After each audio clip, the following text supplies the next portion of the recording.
Nagluto ako ng overload nilagang baka guys dito sa UAE. Overload yan kasi sobrang ang dami kong nilagay na ingredients. Ayan, mga gulay, nilagang saging, nilagang mais, at ayan nga gulay, maraming gulay na cabbage. Dapat pala pechay, mas masarap yung pechay pero okay lang yan. Masarap din naman ang cabbage at saka healthy pa.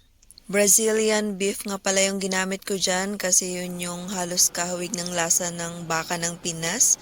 Hindi siya gaanong mabaho, ganyan. Gaya ng ibang mga klase ng baka dito sa UAE. Ayun, medyo maanggo siya. Ayun, kaya ayan ang binili natin at affordable din naman siya sa market. At ayan na nga, naluto na ang ating nilagang baka.